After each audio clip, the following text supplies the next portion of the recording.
नमस्कार दोस्तों, स्वागत है आपका हमारे इस यूट्यूब चैनल पर। दोस्तों, इस चैनल पर मैं रीड से संबंधित कुछ मॉडल पेपर्स डालूँगा, अंग्रेजी विषय के और अन्य विषयों के भी। हालांकि मैं फ़िलहाल शुरुआत कर रहा हूं दोस्तों अंग्रेजी विषय से, क्योंकि मेरा खुद का विषय भी अंग्रेजी ही है और मैं यहां से शुरुआत करूंगा। तो दोस्तों, मैंने आज मॉडल पेपर लिया है 2011 रीट का, जो आरटेट हुई थी 2011 में, उसका मॉडल पेपर लिया है दोस्तों। उसका जो इंग्लिश का पेपर है वो आज मैं यहाँ पे सॉल्व करने जा रहा हूँ। तो इंग्लिश जो सेकंड लैंग्वेज का जिन्होंने ली थी, जो पेपर आया था, वो पेपर है दोस्तों ये, ठीक है। इस प्रकार से दोस्तों मैं आरटेट 2011, 12, 15, 18 इनके पेपर सबसे पहले सॉल्व करवाऊँगा। फिर उसके बाद में दोस्तों मैं खुद से मैं पेपर बनवाऊँगा और वो आपको सॉल्व करके दिखाऊँगा इस यूट्यूब चैनल पर। दोस्तों, मेरे साथ बने रहिए, आपको अच्छे से करवाने की कोशिश करूँगा, ये मेरी एक कोशिश ही है। तो दोस्तों शुरुआत करते हैं। पहला प्रश्न है, विच one of the following words is a noun. इनमें से कौन सा शब्द है वो नाउन है, संज्ञा है। संज्ञा दोस्तों आपको पता ही है, किसी भी चीज़ का, किसी भी व्यक्ति का, किसी भी जगह का नाम संज्ञा होती है, नाउन होती है, ठीक है। तो इसमें दे रखा है ऑप्शन ए, ठीक है। Option A interesting. इंटरेस्टिंग यानी रोचक, ठीक है। लेकिन रोचक आप हिंदी में अगर पढ़ के देखें कि रोचक कहानी, रोचक व्यक्ति, रोचक जगह है, रोचक चीज़, ठीक है, तो वो क्या लगती है कि वो एक विशेषण है, विशेषता बता रहा है संज्ञा की। जैसे कि रोचक कहानी, इंटरेस्टिंग स्टोरी, ठीक है, ये स्टोरी की खासियत बता रहा है। तो ये ऑप्शन गलत है दोस्तों। ये क्या है? ये एडजेक्टिव है दोस्तों, according to English grammar this is adjective. Interesting एक एडजेक्टिव है, ना कि नाउन है, ठीक है। ऑप्शन बी है दोस्तों डिवेलप। डिवेलप यानी विकास करना या विकसित होना, ठीक है। जैसे कि the plants develop in the sun. पौधे जो है वो सूरज की रोशनी में ही विकसित होते हैं। तो दोस्तों ये क्या हो गई? ये हो गई दोस्तों अपनी वर्ब। तो ये ऑप्शन भी गलत हो गया। ऑप्शन है दोस्तों D, option D brave. Brave यानी बहादुर। ये भी दोस्तों क्या होता है? एडजेक्टिव होता है, ठीक है। बहादुर, जैसे कि बहादुर व्यक्ति, बहादुर कृत्य, ठीक है। Brave job, brave person, you are brave, आप बहादुर हो, ठीक है। तो ये आपकी विशेषता बता रहा है। राहुल इज़ ब्रेव, राहुल की विशेषता बता रहा है, राहुल बहादुर है, ठीक है। तो ये एडजेक्टिव हो गया। लेकिन ऑप्शन सी जो है दोस्तों टीचर, टीचर जो क्या है वो है दोस्तों संज्ञा है, नाउन है। जैसे कि the teacher didn't come today, आज अध्यापक नहीं आया, ठीक है। तो टीचर क्या है? संज्ञा है, नाउन है दोस्तों, कॉमन नाउन है, ठीक है। अगला क्वेश्चन देखते हैं दोस्तों कि fill in the appropriate determiner. इसमें डिटर्मिनर फिल करना है और क्वेश्चन दे रखा है, I have not got dash money in my bank account. मुझे मेरे बैंक अकाउंट में पैसे नहीं मिले हैं, ठीक है। तो उसमें ऑप्शन दे रखे हैं दोस्तों कि एनी, ए, अ फ्यू और फ्यू, ठीक है। तो इसमें दोस्तों ऑप्शन जो आएगा वो आएगा एनी, ठीक है। ऑप्शन आएगा इसमें एनी। क्यों? क्योंकि दोस्तों सेंटेंस हमारा क्या है? नेगेटिव है, और नेगेटिव के लिए जो ऑप्शन आता है दोस्तों वो आता है एनी, ठीक है। मनी से पहले ना तो ए आता है, ठीक है, और ना ही फ्यू आता है। मनी के लिए अगर फ्यू और लिटिल में से देखें तो भी लिटिल का इस्तेमाल किया जाता है दोस्तों, ठीक है। लिटिल, फ्यू नहीं आता है, ठीक है। फ्यू मनी नहीं बोलते हैं, आई हैव लिटिल मनी, मेरे पास थोड़ा सा पैसा है, ठीक है। तो ये दोनों ऑप्शन वैसे भी कट गए, और ए है वो आता नहीं है मनी के लिए, ये भी कट हो गया।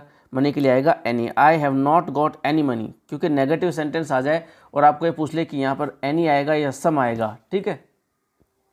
There were some boys, there were boys लिखा हुआ जाए, एनी सम पूछ ले तो पॉजिटिव अगर वाक्य होगा, सकारात्मक वाक्य होगा, तो उसमें सम आएगा। और नॉट दे रखा है, जैसे इस प्रकार से इसमें दे रखा है नॉट, तो इसमें क्या आएगा? एनी आएगा दोस्तों, ठीक है।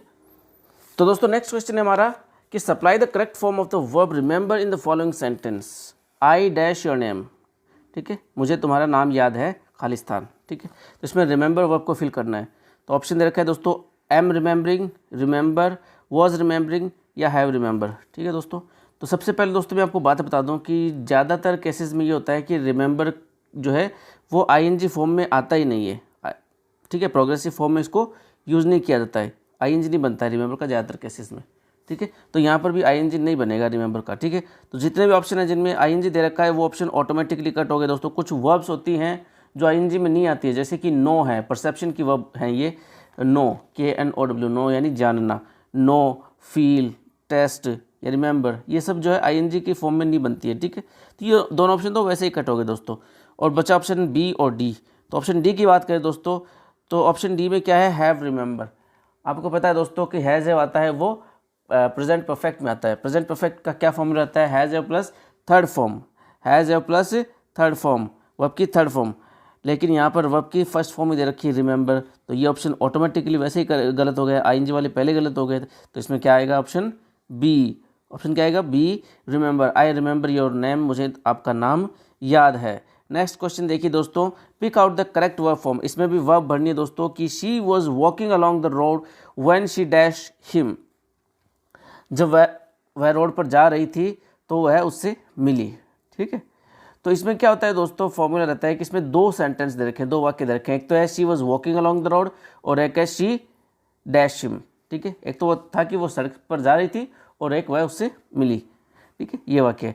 तो जब इस प्रकार के दो वाक्य आ जाते हैं दोस्तों कि एक तरफ आपको पास्ट कंटिन्यूस दे रखा है, पास्ट कंटिन्यूस यानी वॉज वर प्लस आईएनजी, उसको पास्ट कंटिन्यूस बोलते हैं दोस्तों, वॉज वर प्लस आईएनजी। अगर ये आ जाए तो आपको दूसरे सेंटेंस में दोस्तों पास्ट इंडेफिनेट फिल करना होता है। अब आपको देखना है कि पास्ट इंडेफिनेट कौन सा है, पास्ट इंडेफिनेट की क्या होती है, स्ट्रक्चर क्या होता है, सब्जेक्ट प्लस वर्ब की second form plus object, subject plus verb की सेकंड फॉर्म प्लस ऑब्जेक्ट, ये इसका सूत्र रहता है दोस्तों। ठीक है, तो देखिए सब्जेक्ट प्लस वर्ब की सेकंड फॉर्म किसमें, सब्जेक्ट इसमें ऑलरेडी दे रखा है, वर्ब की सेकंड फॉर्म ढूंढनी है अपने को। तो हैव मेट ये तो नहीं है, ये तो प्रेजेंट परफेक्ट है, ये गलत है। वॉज मीटिंग ये पास्ट कंटिन्यूस है, ये तो ऑलरेडी दे रखा है उसमें, ये भी गलत है। मीट है वो वर्ब की फर्स्ट फॉर्म है, ये भी गलत है। तो वर्ब की सेकंड फॉर्म कौन सी है, met. When she met him, she was walking along the road when she met him, ये इसका सही उत्तर है दोस्तों। ठीक है, अगला क्वेश्चन देखते हैं दोस्तों कि supply a model which expresses ability. ऐसा मॉडल बताना है जो आपको योग्यता बताए, योग्यता प्रदर्शित करे। ठीक है, तो क्वेश्चन दोस्तों कि all of them dash speak 3 languages. ठीक है, तो सारे के वे सभी के सभी जो है 3 लैंग्वेज बोल सकते हैं। ठीक है, क्षमता बतानी है, योग्यता बतानी है। तो योग्यता बताने वाला जो मॉडल है दोस्तों वो एक ही है, कैन। कैन है वो आपकी योग्यता बताता है, आपकी क्षमता बताता है, आपकी पावर बताता है कि मैं ऐसा कर सकता हूँ। I can lift this box, मैं ये बक्सा उठा सकता हूँ। I can speak English and French and Spanish, मैं 3 भाषाएं बोल सकता हूँ, इंग्लिश, स्पेनिश और फ्रेंच। तो इस प्रकार की जो योग्यता, क्षमता, पावर दर्शाने के लिए किसका यूज़ करते हैं दोस्तों, मॉडल कैन का। नेक्स्ट क्वेश्चन है दोस्तों, we must come back by 6, must in the above sentence expresses. Must यहाँ पर क्या बता रहा है दोस्तों कि हमें 6 बजे तक आना ही होगा, हमें 6 बजे तक आना ही चाहिए, आना ही पड़ेगा, आना ही होगा। ये 3 मतलब निकलते हैं दोस्तों इसके कि we must come back by 6। तो क्या बता रहा है, ये ना तो संभावना बता रहा है कि पॉसिबिलिटी नहीं है इसमें। मस्ट क्या बताता है दोस्तों, ना ही एडवाइस बताता है, एडवाइस कौन बताता है, शुड बताता है, और टू बताता है। ठीक है, ना ही डिज़ायर बता रहा है, डिज़ायर कौन बताता है दोस्तों, डिज़ायर बताता है वॉन्ट, वॉन्ट है वो डिज़ायर बताता है। ठीक है, नेसेसिटी यानी बाध्यता या ऑब्लिगेशन सॉरी, ये बताता है नेसेसिटी। कौन बताता है, मस्ट, मस्ट बताता है नेसेसिटी, ये अनिवार्य है, ये ऐसा करना ही चाहिए, ये ज़रूरी है, करना ही पड़ेगा। वो चीज़ कौन बताता है, मस्ट, ऐसा होना ही चाहिए, ये बात बताता है, मस्ट बताता है दोस्तों। नेक्स्ट क्वेश्चन है, complete the phrasal verb in the following sentences. You may try hard to hide the truth but one day the truth will come dash. ठीक है, आप कितना भी सच को छुपाने की कोशिश करो लेकिन सच तो एक दिन पता चल ही जाता है। ठीक है, तो इसमें क्या आएगा दोस्तों, कम इन आएगा कि कम ओवर आएगा कि कम आउट आएगा कि कम एट आएगा। तो दोस्तों ये फ्रेजल वर्ब्स है चारों ही। इसका मैं आपको थोड़ी जानकारी दे देता हूँ कि कम इन जो है, पहले बात कर लेते हैं अपन कम इन की। कम इन का मतलब होता है दोस्तों कि अपन अंदर जाने के लिए पूछते हैं ना छोटी क्लासेस में, ये तो पता है आपको, कम इन अंदर आना, अंदर जाना, मे आई कम इन सर। ठीक है, तो ये कम इन वो हो गया। फिर है दोस्तों कि कम ओवर। कम ओवर का मतलब होता है दोस्तों एक जगह से दूसरी जगह पर जाना, जब लंबी दूरी हो, जैसे कोई राजस्थान से जो है कश्मीर जा रहा है या राजस्थान से केरला जा रहा है। ठीक है, इस प्रकार के वाक्यों के लिए हम कम ओवर का यूज़ करते हैं कि why don't you come over to Kashmir with your family. आप अपने परिवार के साथ कश्मीर क्यों नहीं आ जाते हमारे यहाँ घूमने के लिए। ठीक है, आपको आपका कोई दोस्त बोले कि आप कश्मीर क्यों नहीं आ जाते, या आप अपने किसी कश्मीर के दोस्त को या केरल के दोस्त को बोलो कि why don't you come over to Rajasthan, आप राजस्थान क्यों नहीं आ जाते। ठीक है, इस प्रकार से। नेक्स्ट है दोस्तों कि कम एट। कम एट का मतलब होता है दोस्तों कि हमला करने के जो उद्देश्य से किसी की तरफ बढ़ते हैं ना, उसको बोलते हैं कम एट। ठीक है, जैसे कि she came at me with a knife, वह मेरी तरफ चाकू लेकर बढ़ी। चाकू लेकर बढ़ी मतलब मर्डर करने के लिए बढ़ी, ठीक, यानी हमला करने के उद्देश्य से बढ़ी, कम एट। लेकिन कम आउट का मतलब दोस्तों पता चलना। कम आउट का मतलब होता है पता चलना। जैसे कि ये सेंटेंस दे रखा है आपको कि you may try hard to hide the truth but one day the truth will come out. आप सच को दबाने की कितनी भी कोशिश करो, सच को छिपाने की कितनी भी कोशिश करो, लेकिन सच एक दिन बाहर आ ही जाता है। तो इसका सही उत्तर हो जाएगा दोस्तों कम आउट। कम आउट यानी सच का पता चल जाना, किसी चीज़ का पता चल जाना, सॉरी। नेक्स्ट क्वेश्चन है दोस्तों कि complete the phrasal verb in the following sentences. People have been complaining about the prices going dash everyday. लोग शिकायत कर रहे हैं कीमतों के बारे में, क्योंकि कीमतें क्या हैं, वो रोज़ाना क्या हो रही हैं, गोइंग अप हो रही है, कि गोइंग थ्रू हो रही है, कि गोइंग आफ्टर हो रही है, कि गोइंग इन हो रही है। ठीक है दोस्तों, ये भी फ्रेजल वर्ब का बढ़िया क्वेश्चन है। मैं आपको चारों इसका एक्सप्लेन करूँगा कि गो इन क्या है, गो आफ्टर क्या है, गो थ्रू क्या है और गो अप क्या है। तो गो इन का मतलब होता है दोस्तों कि कोई एग्ज़ाम देना या किसी एग्ज़ाम की तैयारी करना। ठीक है, कोई भी एग्ज़ाम देना, जैसे कि अभी आप रीट की परीक्षा की तैयारी कर रहे हो, रीट दे रहे हो, ठीक है, कोई फर्स्ट ग्रेड की देता है, कोई सेकंड ग्रेड की, या कोई आरएस की, कोई आईएएस की, यूपीएससी की, जो भी देता है। ठीक है, लेकिन फ़िलहाल आप जो है रीट की तैयारी कर रहे हैं, तो उसके लिए आप क्या यूज़ करोगे कि I am going in for REET, मैं रीट की तैयारी कर रहा हूँ। You are going in for REET, I am going in for first grade, RPSC first grade, मैं आरपीएससी फर्स्ट ग्रेड के लिए तैयारी कर रहा हूँ। ठीक है, तो गो इन उसके लिए आता है। नेक्स्ट है दोस्तों गो आफ्टर। गो आफ्टर का आपको पता ही है दोस्तों, गो आफ्टर का अर्थ होता है किसी का पीछा करना। ठीक है, जैसे चोर का पीछा पुलिस करती है। ठीक है, like the police went after the thief, the police is going after the thief. जो पुलिस है वो चोर का पीछा कर रही है, गो आफ्टर यानी पीछा करना। नेक्स्ट है गो थ्रू। गो थ्रू का मतलब होता है दोस्तों कि दो व्यापारियों के बीच में या दो लोगों के बीच में कोई भी सौदा मंजूर होना। ठीक है, कोई डील सक्सेसफुल हो जाती है, उसको बोलते हैं गो थ्रू। जैसे कि मैं आपको सेंटेंस बना के बताता हूँ, the cell phone deal went through successfully. हमारी जो सेल फोन की डील थी वो सफल हो गई, वो मंजूर हो गई, वो सौदा मंजूर हो गया। ठीक है, तो ये तीनों ऑप्शन देख के आपको नहीं लग रहा है दोस्तों कि ना तो ये कोई रीट में बैठ रहा है, लोगों को कीमतों के बारे में शिकायत है, ना तो वो किसी एग्ज़ाम में बैठ रहे हैं। ठीक है, ये ऑप्शन भी गलत है। ना ही वो कोई किसी चीज़ के पीछे हैं। ठीक है, ना ही वो कोई डील करवा रहे हैं। तो यहाँ पे ऑप्शन आ जाएगा go up. Go up, go up यानी ऊपर जाना। ठीक है, ऊपर जाना, बढ़ना किसी चीज़ का। People have been complaining about the prices. लोग कीमतों के बारे में शिकायतें कर रहे हैं जो कि रोज़ाना बढ़ रही हैं। गोइंग अप एवरी डे, रोज़ाना बढ़ती कीमतों की लोग शिकायतें कर रहे हैं। ठीक है दोस्तों, नेक्स्ट क्वेश्चन है complete the phrasal verb in the following sentences. Many parents were at the railway station to see dash the children. तो ये तो बड़ा ही आसान क्वेश्चन है दोस्तों। ऑप्शन है अवे, एट, ऑफ, आफ्टर। तो इसका सही उत्तर है दोस्तों ऑफ। आपको पता है दोस्तों सी ऑफ, सी ऑफ यानी अलविदा कहना।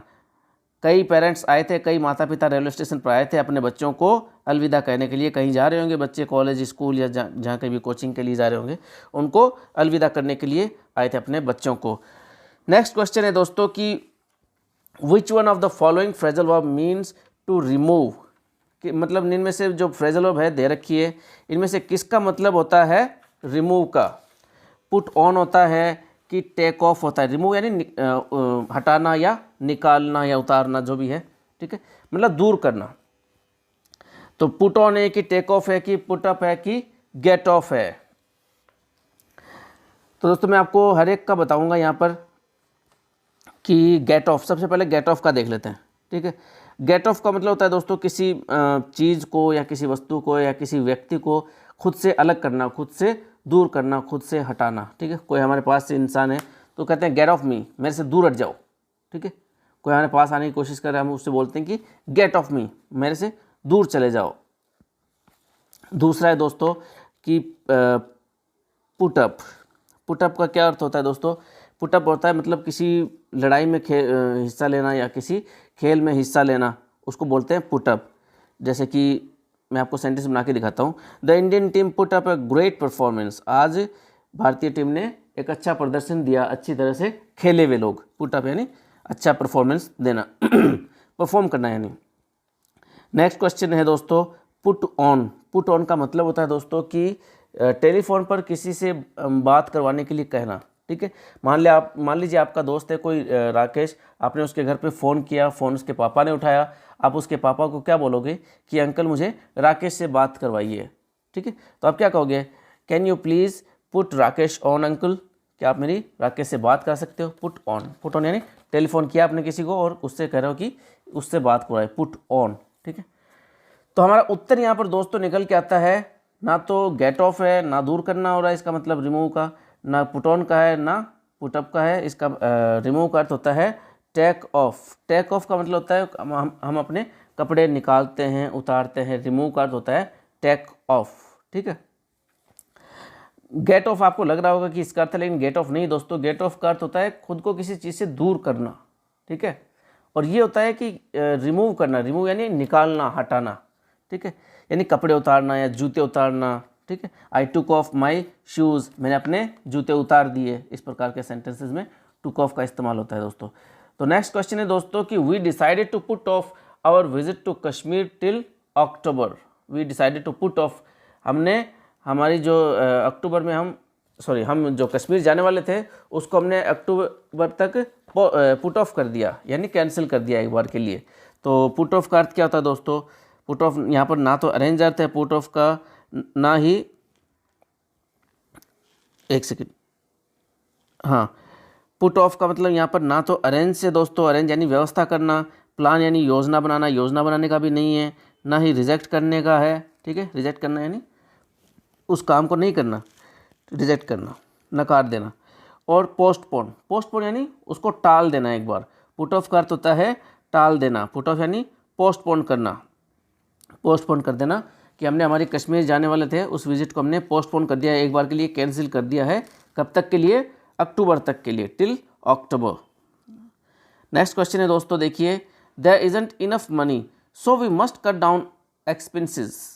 हमारे पास जो है ज़्यादा पैसे नहीं है, पर्याप्त पैसे नहीं है, इसलिए हमें हमारे खर्चे कम करने पड़ेंगे, ठीक है। तो यहाँ पर कट डाउन का मतलब क्या है, रिड्यूस इन साइज और अमाउंट, ठीक है। साइज़ में या अमाउंट में कटौती करना, स्टॉप यानी बंद कर देना, साइज़ और अमाउंट में बढ़ोतरी करना, रिवाइज यानी दोहराना। तो यहाँ पर कट डाउन का मतलब दोस्तों क्या है, रिड्यूस करना साइज़ में या अमाउंट में। यह कह रहा है ना कि खर्चे कम करने होंगे, we must cut down expenses. Cut down यानी खर्चे कम करना, तो रिड्यूस यानी रिड्यूस का अर्थ होता है कम करना, इंक्रीज का अर्थ होता है बढ़ाना दोस्तों। तो इसका सही उत्तर हो जाएगा दोस्तों option A, reduce in size and amount. Next question है दोस्तों, they are repairing the bridge. वे ब्रिज को रिपेयर कर रहे हैं। तो इसका पैसिव वॉइस क्या होगा दोस्तों, पैसिव वॉइस के लिए सबसे पहले दोस्तों आपको ज़रूरत रहती है ऑब्जेक्ट ढूंढने की, ठीक है। क्योंकि आप क्या करते हो, सब्जेक्ट को ऑब्जेक्ट की जगह और ऑब्जेक्ट को सब्जेक्ट की जगह। तो यहाँ पर दोस्तों देखिए, they are repairing the bridge, they. तो यहाँ पर दे क्या है, दे सब्जेक्ट है, ठीक है।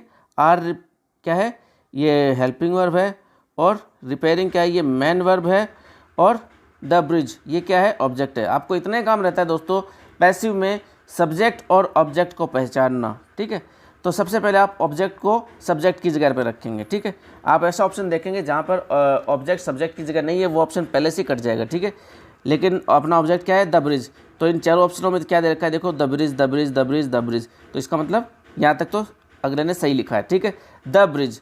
फिर जो ये इसमें टेंस चेंज होगा, टेंस चेंज इसमें वैसे नहीं होता है दोस्तों जैसे रिपोर्टेड स्पीच में होता है। इसमें क्या होता है कि जो प्रेजेंट इंडेफिनिट दे रखा है, प्रेजेंट कंटिन्यूस दे रखा है, इज़ारम प्लस आईएनजी, इसको वैसा का वैसे रखते हैं, प्लस क्या करते हैं, इज़ारम के साथ में हम बीइंग जोड़ देते हैं, ठीक है। तो पहले सबसे पहले आएगा द ब्रिज। अब ब्रिज के साथ इज़ारम में से क्या आएगा, इज आएगा दोस्तों, क्योंकि ब्रिज अकेला है, एक सिंगुलर नाउन है, तो सिंगुलर नाउन के लिए क्या आता है, इज आता है। The bridge is. अब देखते हैं इसमें किस ऑप्शन में द ब्रिज इज लिखा हुआ है। यहाँ पे देखिए दोस्तों ऑप्शन बी में द ब्रिज आर लिखा हुआ है, तो ये ऑप्शन तो ऑलरेडी कट गया, ठीक है। और द ब्रिज हैज़ लिखा है, ये भी कट गया, क्योंकि हमें ढूंढना है द ब्रिज इज। तो दो ऑप्शन है ए और सी, इसमें लिखा है द ब्रिज इज और द ब्रिज इज, ठीक है, द ब्रिज इज। अब इज आरम के तुरंत बाद में क्या लगाते हैं, बीइंग, BEING।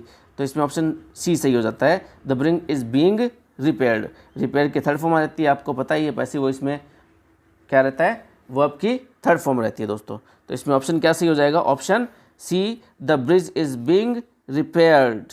नेक्स्ट क्वेश्चन है दोस्तों पैसिव वॉइस का, ये है they carried the injured player off the field. तो सबसे पहले मैंने आपको अभी बताया था कि सबसे पहले आपको जो ढूंढना है वो है ऑब्जेक्ट।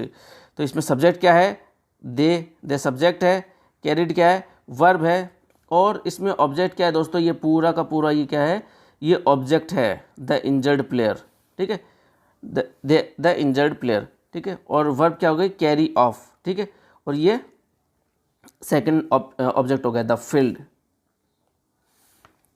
तो सबसे पहले ऑब्जेक्ट कौन सा है, द इंजर्ड प्लेयर, इसको सब्जेक्ट की जगह पे रखना है। तो इसमें ऐसा ऑप्शन ढूंढना है जिसमें द इंजर्ड प्लेयर नहीं दे रखा है शुरुआत में सब्जेक्ट की जगह पे।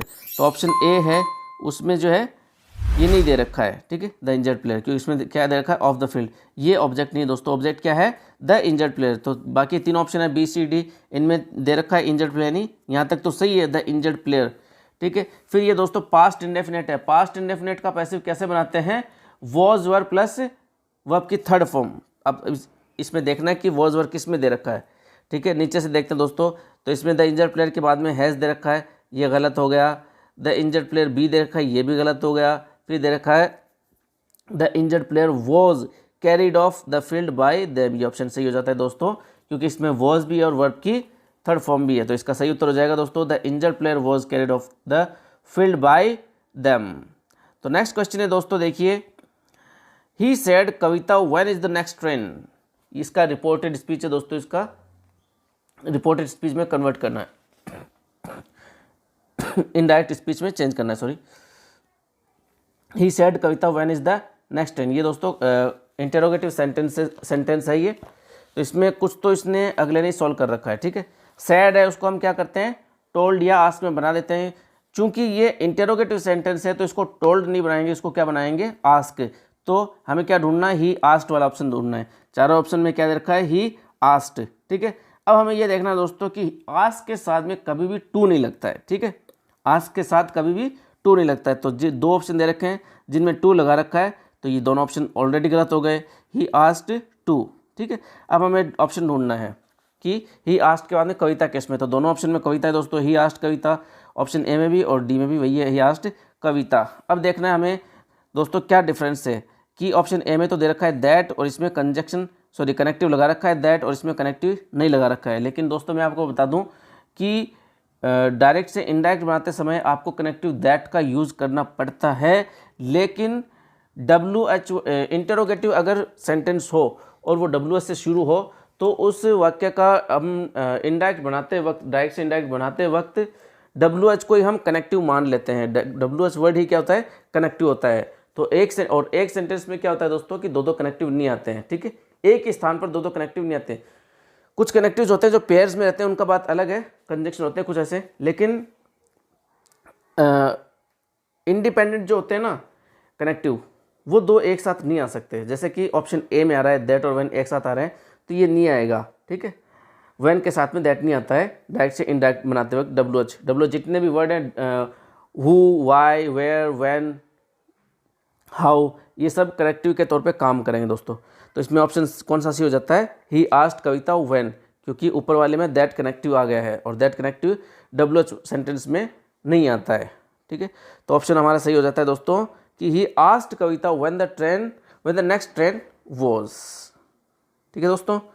अब देखिए अगला क्वेश्चन, the doctor said to me do not swim in cold water. इसको भी डायरेक्ट से इनडायरेक्ट में चेंज करना है दोस्तों।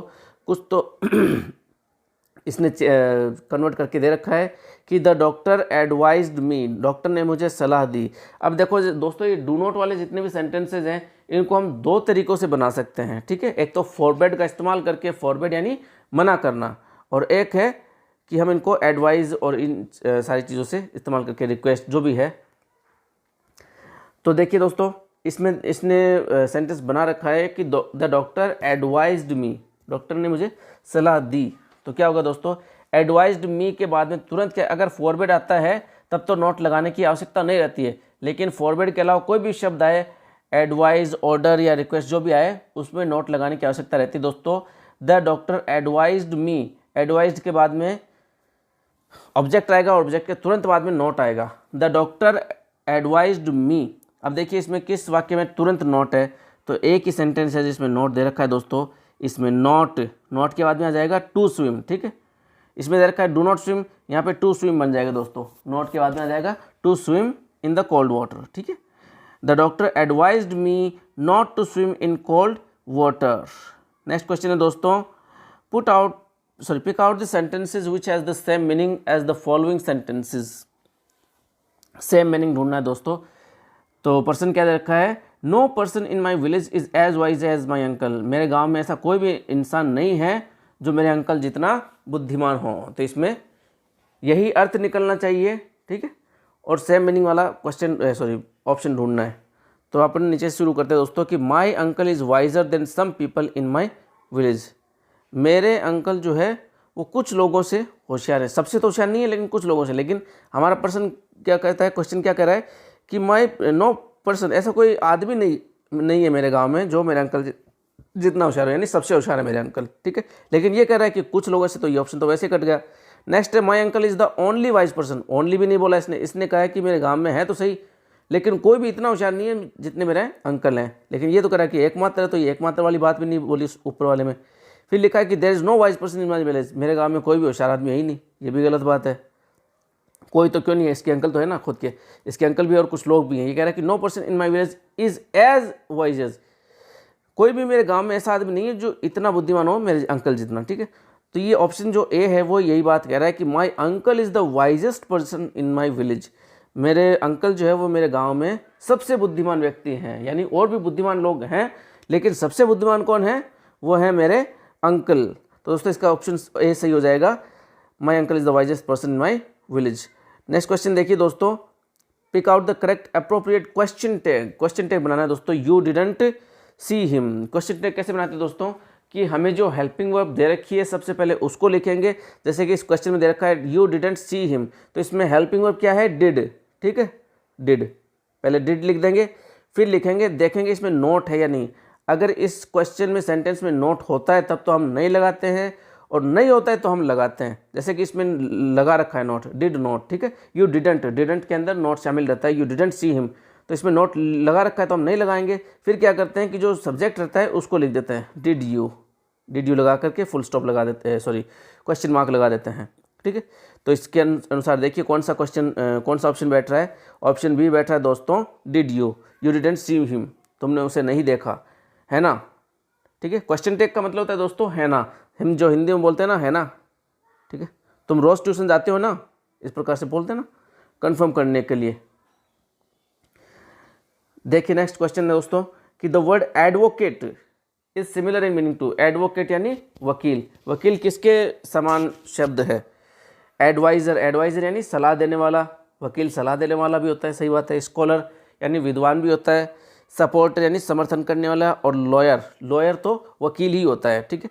वकील, लॉयर और एडवोकेट दोनों एक ही व्यक्ति होते हैं। लॉयर वो होता है जिसके पास लॉ की डिग्री हो, लेकिन वो कोर्ट में प्रैक्टिस नहीं करता है, ठीक है, कोर्ट में वो केस नहीं लड़ता है, बस उसके पास लॉ की डिग्री रहती है। लेकिन एडवोकेट कौन होता है, जिसके पास लॉ की डिग्री भी है और जो कोर्ट में केस भी लड़ सकता है, ठीक है, लोगों के लिए। तो इसमें सही ऑप्शन क्या हो जाएगा, ऑप्शन डी लॉयर। एडवोकेट का क्या रहता है, सिमिलर मीनिंग में लॉयर रहता है दोस्तों। नेक्स्ट क्वेश्चन देखिए दोस्तों कि which one of the following words is similar in meaning to the word precise. Precise का मतलब होता है दोस्तों ठीक, उचित या सटीक। एकदम जो बोलते हैं ना सटीक जिसको, वो होता है प्रिसाइज का मतलब दोस्तों। तो ब्रीफ का मतलब होता है दोस्तों संक्षिप्त, ठीक है, छोटे में संक्षिप्त। और एक्सपेंसिव का अर्थ होता है दोस्तों महंगा। और प्रेसाइज का मतलब, प्रेशियस का मतलब होता है दोस्तों कीमती। प्रेसाइज नहीं होता, प्रेशियस का मतलब होता है कीमती, ठीक है। तो लेकिन हमारे सवाल है प्रेसाइज यानी सटीक, ठीक है। तो ना तो ये ब्रीफ है, ना ये प्रेशियस है, ना ये एक्सपेंसिव है। ये क्या है दोस्तों, एग्जैक्ट यानी सटीक, जो कह रहा है वही बात, एग्जैक्ट। नेक्स्ट क्वेश्चन देखिए, तो इसका उत्तर हो गया सही दोस्तों, एग्जैक्ट इसका सही उत्तर हो जाता है। नेक्स्ट क्वेश्चन देखिए दोस्तों कि the opposite of the word familiar यानी जानकार या परिचित, ठीक है। तो इसका ऑपोजिट ढूंढना में, रिलेटेड टू ए फैमिली, ये तो नहीं है परिवार से संबंधित, ठीक है। परिचित होता है परिवार का व्यक्ति भी, रिलेटेड। पर्सनल यानी व्यक्तिगत, ठीक है। और अनफ्रेंडली यानी जो फ्रेंडली ना हो, जो जानकार ना हो, या स्ट्रेंज, फैमिलियर यानी जानकार परिचित, और स्ट्रेंज यानी अजीब। तो इसका सही उत्तर हो जाएगा स्ट्रेंज। नेक्स्ट क्वेश्चन देखिए दोस्तों, the word creative is opposite in meaning to. Creative यानी रचनात्मक, क्रिएटिव का अपोजिट क्या होता है दोस्तों, ये अपोजिट पूछा है। और आज भी परीक्षाओं में first grade, second grade, third grade सब में, केवीएस की हो चाहे यूपीएससी की हो, किसी की भी हो, सब में अपोजिट फ्रेजल वर्ब ये पूछे जाते हैं दोस्तों। इसलिए आप रोजाना 5-5, 10-10 फ्रेजल वर्ब रोजाना तैयार करते रहना। अगर आप चाहते हैं कि मैं आपको सिखाऊं फ्रेजल वर्ब आसान भाषा में, धीरे धीरे याद करवाता चलूं, तो आप मुझे कमेंट में बता दीजिएगा दोस्तों। मैं उसके लिए भी एक अलग से सेपरेट वीडियो बना दूंगा, जो क्वेश्चन ज़्यादातर पूछे जाते हैं परीक्षाओं में। तो यहाँ पे बात हो रही दोस्तों क्रिएटिव वर्ड की, क्रिएटिव यानी रचनात्मक शब्द की, ठीक है। रचनात्मक का अपोजिट हिंदी में क्या होता है दोस्तों, विध्वंसात्मक, और तो क्या होगा, ठीक है। तो हम देखते हैं ऑप्शन डी में है पैसिमिस्टिक। पैसिमिस्टिक का अर्थ होता है दोस्तों निराशावादी, ये शब्द है निराशा से। ऑप्टिमिस्टिक का मतलब है आशावादी, और पैसिमिस्टिक यानी निराशावादी। आर्टिस्टिक यानी कलात्मक, और पॉजिटिव यानी सकारात्मक, और डिस्ट्रक्टिव यानी विध्वंसात्मक। क्रिएटिव का अपोजिट होगा दोस्तों विध्वंसात्मक, डिस्ट्रक्टिव। इसका ऑप्शन सही हो जाता है ए, डिस्ट्रक्टिव। नेक्स्ट क्वेश्चन है दोस्तों, की pick out the word which has been correctly spelled. जिसके स्पेलिंग सही है वो बताना है। तो ये दे रखा है दोस्तों ओबीडिएंट। ओबीडिएंट की स्पेलिंग सही होती है दोस्तों OBEDIENT। ऑप्शन सी सही है दोस्तों इसमें, OBEDIENT। ओबीडिएंट यानी आज्ञाकारी। नेक्स्ट क्वेश्चन है दोस्तों, सही स्पेलिंग बतानी, बड़ा ही आसान सवाल है। ग्रामर, GRAMMAR, ग्रामर यानी व्याकरण। तो इसमें सही ऑप्शन हो जाएगा दोस्तों option B, GRAMMAR, grammar. Next question है दोस्तों, ये एक पोएम दे रखी है, ठीक है। इस पोएम को पढ़ना है और इसके कुछ क्वेश्चन है इससे संबंधित, वो हमें बताने हैं दोस्तों। कि ये पोएम है दोस्तों कि silence had bound the with her fatal chain, neglected, mute and desolate art thou, like ruined monument on desert plain, maybe by mortal weakened once again, harp of my country let me strike the strain। दोस्तों ये poem है, वैसे इसके कुछ एक अंश दे रखे हैं, पूरी पोएम नहीं दे रखी है इसके अंदर। ये पोएम लिखी थी दोस्तों एक अंग्रेज़ था, हेनरी लुई विवियन डुरेजियो, उसने लिखी थी। अंग्रेज़ था और अंग्रेज़ होकर के ये भारतीयों की वकालत करता था। जब भारत गुलाम था अंग्रेज़ों का उस वक्त, तो ये पोएम उस अंग्रेज़ ने लिखी है, हेनरी लुई ने, भारतीयों के प्रति, कि भारतीय कितने शांत पड़ गए हैं, मंद पड़ गए हैं, अपनी आज़ादी के लिए आवाज़ नहीं उठाते हैं। गुलामी की जंजीरों ने इनको इतना ज़्यादा जकड़ लिया है कि ये अब बोल ही नहीं पा रहे हैं। और उनकी तुलना की है हार्प से। हार्प एक दोस्तों एक म्यूज़िकल इंस्ट्रूमेंट होता है जो बजाया जाता है, ठीक है, उससे की है कि ये हार्प है, जिस प्रकार से ये हार्प शांत पड़ गया है, इसको किसी ने बजाया नहीं है, ठीक है। एक प्रतीकात्मक रूप से उसको कंपेयर किया है राइटर ने, हेनरी लुई ने, भारतीयों को कंपेयर किया है इस म्यूजिकल इंस्ट्रूमेंट से कि ना तो इस म्यूजिकल इंस्ट्रूमेंट को कोई बजाता है, ठीक है। उसी प्रकार से भारतीय भी शांत बैठे हुए हैं। गुलामी की जंजीरों ने उनको इतना ज़्यादा जकड़ लिया है कि ये कुछ बोलते ही नहीं हैं, ये एक उपेक्षित से पड़े हुए हैं, चुप, गूंगे, एकदम चुपचाप, एक वीरान रेगिस्तान की तरह। जिस प्रकार से एक सुनसान वीरान रेगिस्तान में एक स्मारक पड़ा रहता है, ठीक है, जिस पर किसी का भी ध्यान नहीं जाता है, उसी प्रकार से इस देश की भी हालत हो गई है। ज़रूरत है इन लोगों को दोबारा से जगाने की, इनको दोबारा से उठाने की। ये जो सो रहे हैं, इन सोए हुए लोगों को जगाने की, और मैं इस प्रकार से जगाने की इनको एक कदम उठा रहा हूँ। तो ये इस पोएम का कहने का अर्थ है दोस्तों, जो मैंने आपको बड़ी ही शॉर्ट में बताया। पूरा पोएम मैंने आपको नहीं एक्सप्लेन किया है दोस्तों। तो हम इसमें से कुछ क्वेश्चन देख लेते हैं। आपको भी एग्जाम में एक पोएम आएगी अगर आप इंग्लिश सेकंड लैंग्वेज लेते हो तो, और उसमें से कुछ क्वेश्चन पूछे जाते हैं दोस्तों उस पोएम में से, ठीक है। अगर पोएम आपको समझ में आए तो ठीक है, नहीं समझ में आए तो भी कोई दिक्कत वाली बात नहीं है, क्योंकि क्वेश्चन ज़्यादातर ऐसे रहते हैं जो आपको मतलब पोएम से ज़्यादा मतलब कनेक्टेड नहीं रहते हैं। कभी कभी ऐसा होता है कि कुछ क्वेश्चन हार्ड आ जाते हैं, लेकिन ज़्यादातर नहीं रहते हैं। तो दोस्तों इसका सवाल है, देखो, the line like ruin monument on desert plain, बर्बाद स्मारक जो रेगिस्तान में पड़ा हुआ है, एक सुनसान रेगिस्तान में पड़ा हुआ है, एक बर्बाद स्मारक की तरह, ठीक है। लाइक, तो ये किसका एग्जाम्पल है, ये किस लिटरेरी फॉर्म का एग्जाम्पल है? सिमिली का है कि मेटाफर का है कि एलिजी का है कि हाइपरबोली का है, ठीक है। हाइपरबोली होता है दोस्तों कि किसी चीज़ के बारे में बढ़ा चढ़ा कर कहना, और एलिजी होती है दोस्तों एक पोएम होती है जो क्या होता है, किसी के मरने पर जो लिखी जाती है पोएम, उसको बोलते हैं एलिजी, ठीक है। मेटाफर बोलते हैं, मेटाफर और सिमिली का अर्थ होता है दोस्तों उपमा। जब हम किसी को जब पोएट किसी को उपमा देता है उसको बोलते हैं सिमिली या मेटाफर। अब सिमिली और मेटाफर में इतना सा डिफरेंस है दोस्तों कि सिमिली में ये जो शब्द हैं लाइक, सो, एज, देन, इनका इस्तेमाल किया जाता है दोस्तों, ठीक है। तो इसमें भी लाइक का इस्तेमाल कर रखा है। इसका अर्थ क्या है कि इसमें भी कौन सा ऑप्शन होगा? सिमिली, ठीक है। सिमिली यानी सिमिलर, इसके बराबर, ठीक है। तो ये जब शब्द आपको मिल जाए और पूछे परीक्षा में कि कौन सा दे रखा है, तो आप आंख बंद करके भी जवाब दे सकते हो कि ये सिमिली है, ठीक है। लाइक अगर शब्द मिल जाए, सो मिल जाए, एज मिल जाए, इस प्रकार की चीज़ें दोस्तों। नेक्स्ट क्वेश्चन देखिए, विच one of the following phrases gives us an example of alliteration. Alliteration क्या होता है दोस्तों कि repetition of same speech sounds, ठीक है। सेम जो ध्वनियाँ होती हैं उनका बार बार रिपीटेशन होता है, उसको बोलते हैं अलिट्रेशन। तो हमें इसमें अलिट्रेशन ढूंढना है, हमें इसमें सेम ध्वनियों का जो है रिपीटेशन ढूंढना है दोस्तों।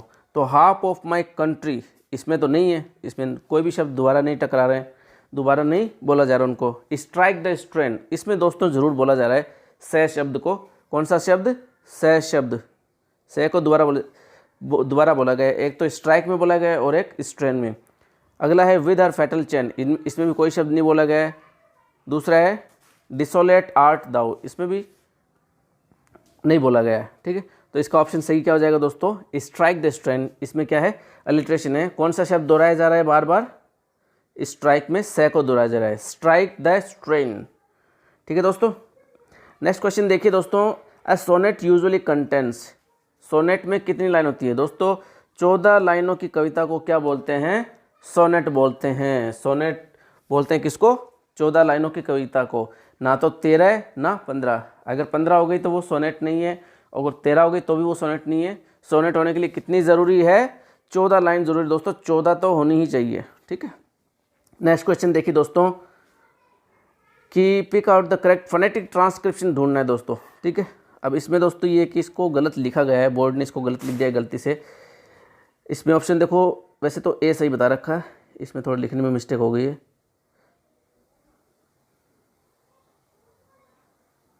ये रहता है इसका फोनेटिक ट्रांसक्रिप्शन, लाइक यानी पसंद करना, ठीक है। ये इसका फोनेटिक ट्रांसक्रिप्शन होता है दोस्तों। नेक्स्ट क्वेश्चन है दोस्तों, ट्री का ट्रांसक्रिप्शन, ट्री का देखना है। तो ट्री का देखो, इसको तो बोलते हैं ट्रे, ठीक है। इसको बोलते हैं ट्रेई, इसको बोलते हैं ट्री, ठीक है, और इसको बोलते हैं ट्री। तो इसका सही उत्तर क्या हो जाएगा? ट्री। ऑप्शन सी सही हो जाएगा इसका। कौन सा? ट्री। तो आज का लास्ट क्वेश्चन है दोस्तों हमारा दीज, THESE, इसका ट्रांसक्रिप्शन बताना है। तो दोस्तों आपको इसमें सबसे पहले देखना पड़ेगा कि द को इंग्लिश में लिखा कैसे जाता है, यानी ट्रांसक्रिप्शन में लिखते कैसे हैं उसको। दोस्तों उल्टा 6 लिखते हैं ना, वैसे लिखना है, उल्टा 6, फिर उसके ऊपर एक डंडी, ठीक है। इसमें डंडी नहीं दी है, भूल गए लिखना, लेकिन उसके ऊपर डंडी रहती है, ठीक है। द तो इसमें ये जो ऑप्शन दे रखा है दोस्तों, इसको बोलते हैं इंग्लिश में थ, ठीक है। जैसे कि थिन, THI, थिन यानी पतला। तो ये ऑप्शन वैसे करिए क्योंकि ये थीटा के सिंबल्स हैं, ये नहीं होंगे दोस्तों, ये थीज हो गया, थीज और थीज, ठीक है। ऑप्शन बचे ए और डी, ठीक है। इसमें दोनों में दे रखा है, लेकिन दोस्तों इसमें दीज में जो है ना वो बड़ी ई की मात्रा आती है, तो बड़ी की मात्रा इन 2 बिंदियों से लगती है दोस्तों, दीज। तो दोस्तों ये थे आज के हमारे सवाल, और भी मैं कल दूसरे मॉडल पेपर को बनाऊंगा दोस्तों, वो वापस अपलोड करूंगा। अगर आपको ये पसंद आते हैं दोस्तों तो मेरे को प्लीज़ कमेंट में बताते रहिएगा, और नहीं आते तो वैसे बताना। थैंक यू दोस्तों, एंड गुड बाय।